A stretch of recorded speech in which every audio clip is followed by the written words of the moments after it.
Hello students, आज हम देखेंगे पैटर्न प्रोग्राम्स। ऑलरेडी मैंने 3 वीडियोस बनाए हैं, part 1, part 2, part 3। This is part 4। तो आप वो प्रोग्राम्स देखेंगे तो आपका बेसिक और क्लियर होगा। और अगर आपको बेसिक ऑलरेडी क्लियर है तो आप डायरेक्टली ये प्रोग्राम देख के ये पैटर्न समझ सकते हैं। Now let's start. ये पैटर्न जो यहाँ दिखाई दे रहा है, बेसिकली ट्राइंगल वाले पैटर्न्स में आपको 2 फॉर लूप यूज करना है। तो मैं यहाँ दोनों फॉर लूप लिख रही हूँ पहले। ठीक है, डन। ये मैंने लिख दिए 2 फॉर लूप। अब हमें देखना है कि ये फॉर लूप में इस पैटर्न में कितने रोज हैं। तो आप काउंट कर सकते हो, there are number of rows are 5। तो मुझे जो ये आउटर लूप होता है, ये जो पहला जो फॉर लूप होता है वो रोज का काम करता है। ओके, तो number of rose for loop से, फर्स्ट फॉर लूप से पता चलेगा कि कितने नंबर ऑफ रोज आपके पैटर्न में है। तो मैं यहाँ पे नंबर ऑफ रोज 1 से लेके 5 तक चलाती हूँ। ये मैंने 5 तक की कंडीशन इसलिए दी है क्योंकि 1 से लेके 5 तक जाना है मुझे।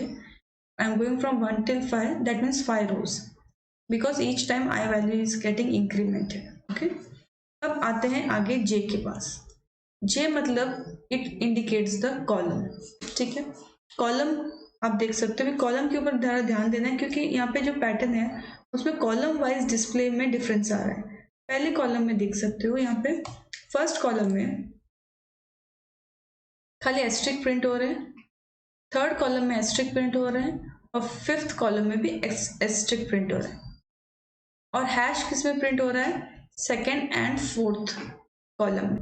सेकेंड एंड फोर्थ कॉलम पे प्रिंट हो रहा है हैश, और ऑड कॉलम्स में जैसे फर्स्ट कॉलम है, थर्ड कॉलम है और फिफ्थ कॉलम है, वहां पे प्रिंट हो रहा है एस्ट्रिक। मतलब ये लॉजिक जो है वो इवन और ऑड का लॉजिक है यहाँ पे। ठीक है, तो अभी हम इवन और ऑड के लॉजिक के अकॉर्डिंग काम करेंगे, जो हम यहाँ पे अप्लाई करेंगे फॉर लूप के अंदर।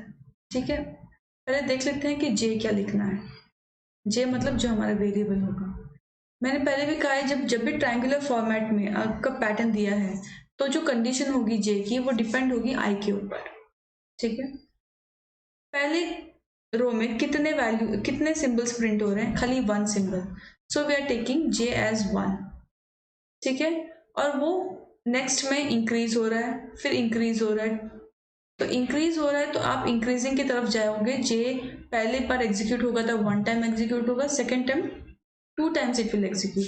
अभी ये इसको डिपेंड होना पड़ेगा आई के ऊपर। क्यों? क्योंकि आई की वैल्यू इंक्रीमेंट होगी हर एग्जीक्यूशन में, हर आइट्रेशन में आई की वैल्यू इंक्रीमेंट होगी, जिससे इसकी कंडीशन में चेंजेस आएंगे। जे पहले खाली 1 टाइम एग्जीक्यूट होगा क्योंकि आई 1 होगा। नेक्स्ट टाइम आई जब 2 हो जाएगा तो जे लूप 2 टाइम्स एग्जीक्यूट होगा, एक बार 1 के लिए और सेकेंड टाइम 2 के लिए। सो 2 times the loop will get executed. 2 bar execute होगा, इसके लिए ही वो 2 वैल्यूज को प्रिंट करेगा। ठीक है, वैल्यूज या सिंबल, यहाँ पे सिंबल है। ठीक है, एक सेकेंड। तो अब यहाँ पे देख लेते हैं आगे। तो ये 1 से आई की तरफ जा रहा है। 1 से हमेशा इंक्रीमेंट ही होगा क्योंकि हर रो में नंबर ऑफ सिंबल्स बढ़ रहे हैं, तो हर बार ये इंक्रीमेंट ही होगा। जे 1 से लेके आई तक जाएगा। अब बात आती है जब भी जे 1 है, मतलब जब भी कॉलम 1 है, क्योंकि ये फॉर लूप तो कॉलम्स को रिप्रेजेंट करता है, राइट। तो जब भी फर्स्ट कॉलम होगी तो वो सारे एस्ट्रिक प्रिंट करना चाहिए। तो फर्स्ट कॉलम है, फर्स्ट है, कैसे पता चलेगा वो इवन है या ऑड है? उसके लिए आपको जे को मॉड करके 2 से चेक करना होगा कि उसका रिमाइंडर 0 है कि नहीं। अगर उसका रिमाइंडर 0 है तो जस्ट वो आपको पता चल जाएगा कि वो एक इवन कॉलम है। इवन कॉलम है मतलब आपको क्या प्रिंट करना है? इवन में हमने क्या डिसाइड किया था प्रिंट करने का? हैश। तो मैं यहाँ पे लिख दूंगी हैश। ठीक है, लेकिन हो सकता है कि वो इवन ना हो, वो ऑड हो, तो एल्स में लिख के ऑड में आप प्रिंट करोगे। In odd you are going to print asterisk. ठीक है, और ये होने के बाद लूप के बाहर आने के बाद आप लिख दोगे system dot out print L N. ये लाइन इसके लिए लिखते हैं हम लोग, ये वाला सेंटेंस। एलन मतलब नेक्स्ट लाइन पे, हर बार नेक्स्ट लाइन के ऊपर आपकी नेक्स्ट रो प्रिंट होनी चाहिए। राइट। तो इसके लिए ये पूरा एग्जीक्यूशन, ये लूप का एग्जीक्यूशन होने के बाद हम लिखते हैं system dot out dot print L N, क्योंकि नेक्स्ट वाला जो सिंबल्स है वो नेक्स्ट रो में आना चाहिए, न्यू रो और new line for that. Clear? So let's move to the next one. अब इस फॉर लूप में भी सेम पैटर्न फॉलो हो रहा है विथ लिटिल डिफरेंस।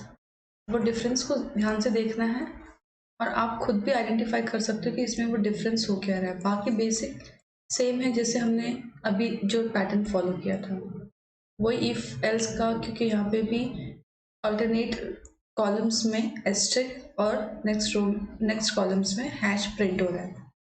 तो इससे क्या होगा, अब सेम पैटर्न फॉलो हो रहा है जो हमने लास्ट प्रोग्राम में देखा, पर यहाँ पे डिफरेंस है कितने सिंबल्स एक रो में प्रिंट हो रहे हैं। ठीक है, मैं ये बेसिक स्ट्रक्चर एक बार यहाँ लिख देती हूँ जो ऑलरेडी आपने देख लिया था लास्ट प्रोग्राम में, जिससे कंप्लीट प्रोग्राम हो जाएगा ये। Okay, give me a second for that.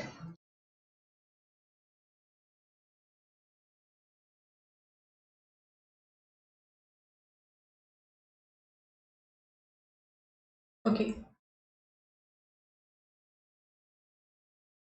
अब हम देखते हैं जे में क्या वैल्यू आएगी, जे की कंडीशन क्या होगी, आई की क्या वैल्यू आएगी, आई की क्या कंडीशन होगी, और आई इंक्रीमेंट या डिक्रीमेंट होगी। अब यहाँ पे बेसिकली आपको समझना होगा कि पहला रो है, ठीक है, उसमें एक सिंबल आ रहा है, सेकेंड रो में 3 सिंबल आ रहे हैं, थर्ड में 5 सिंबल आ रहे हैं, और लास्ट वाले में 7 सिंबल्स आ रहे हैं। तो नंबर ऑफ रोज तो 4 ही है। ठीक है, तो मैं रोज को या तो मैं I as a row indicate कर रहा है यहाँ पे फर्स्ट रो, तो मैं 1 से लेके 4 तक भी एग्जीक्यूट कर सकती हूँ। इसका मतलब वो 4 टाइम्स एग्जीक्यूट होगा। लेकिन अब हमें देखना क्या है, खाली 4 टाइम एग्जीक्यूट करने से, क्योंकि आई की वैल्यू हमेशा जे की कंडीशन में आएगी, राइट। तो आपको ये चेक करना है कि फर्स्ट टाइम तो वो 1 वैल्यू प्रिंट कर, 1 सिंबल प्रिंट कर देगा। As you can see here, it can print 1 symbol because I is 1, J we will also take as 1. तो ये I1 और यहाँ पे भी 1, ये वाली कंडीशन ट्रू हो जाएगी, वो प्रिंट कर देगा। लेकिन नेक्स्ट में जब I2 होगा, यहाँ पे when I will become 2, then it will execute only 2 times. 1 because I is 2, it will execute 1 and 2 times. If I is 3, it will execute 1, 2, 3 times. तो कितने बार एग्जीक्यूट हो रहा है, जब I की वैल्यू 1 होगी तो ये 1 बार प्रिंट करेगा, I की वैल्यू 2 होगी तो दिस विल प्रिंट 2 टाइम्स। लेकिन हमें 3 टाइम्स प्रिंट करना है, तो हमें ये देखना है कि I की वैल्यू नेक्स्ट एग्जीक्यूशन में 3 होनी चाहिए। तो वो कब पॉसिबल है, जब I में 1 को जब आप 2 प्लस करोगे तब पॉसिबल होगा। तो मैंने I+2 लिखा। अब आप सोचो कि अगर मैं I+2 लिखती हूँ तो मेरी ये कंडीशन फॉल्स हो जाएगी, क्योंकि मुझे 4 बार ये वाले लूप को एग्जीक्यूट करना है। तो आई में +2 करूंगी मैं 4 टाइम्स, क्योंकि 4 टाइम्स एग्जीक्यूट होगा, तो ये कंडीशन कहाँ तक जानी चाहिए, this condition should reach till 7, I less than equal to 7, क्योंकि मुझे 4 टाइम्स एग्जीक्यूट करना है। जैसे कि आप देख सकते हो 4 रोज है, तो फर्स्ट टाइम आई की वैल्यू 1 होगी, नेक्स्ट टाइम +2 होके 3 हो जाएगी, नेक्स्ट टाइम +2 होके 5, एंड एट द एंड +2 7। तो मुझे आई की वैल्यू एटलीस्ट 7 लिखनी है, जब तक 7 नहीं हो जाता तब तक एग्जीक्यूट हो। Okay, so that is the difference. So basically you have to think when you are writing a program, आपको ये ध्यान देना है कि आई की वैल्यू पे डिपेंड होगा एक रो में कितने सिंबल्स या नंबर्स प्रिंट हो रहे हैं, दैट इज ऑल्सो डिपेंडिंग।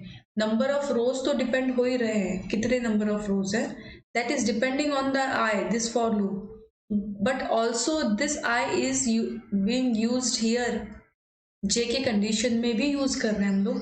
तो आपको ये भी चेक करना है कि आई की जो वैल्यू लिखते हो, क्या वो वैल्यू यहाँ पे एग्जीक्यूट होके उतने नंबर ऑफ अल्फाबेट्स या सिंबल्स उस रो में प्रिंट करेगी क्या।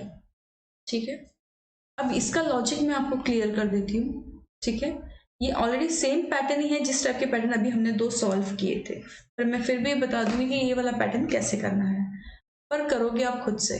I will just give you the logic behind it. Okay, loop वैसे 2 फॉर लूप यूज होंगे, इसमें भी सेम पैटर्न. इसमें भी इफ कंडीशन यूज होगी क्योंकि यहाँ पे भी इवन ऑड वाला पैटर्न चालू है. पहले में 1 है तो आई 1 से ही स्टार्ट होगा, और जे के बीच वाले लूप में बीच में जो कंडीशन होगी वो आई से कनेक्टेड होगी.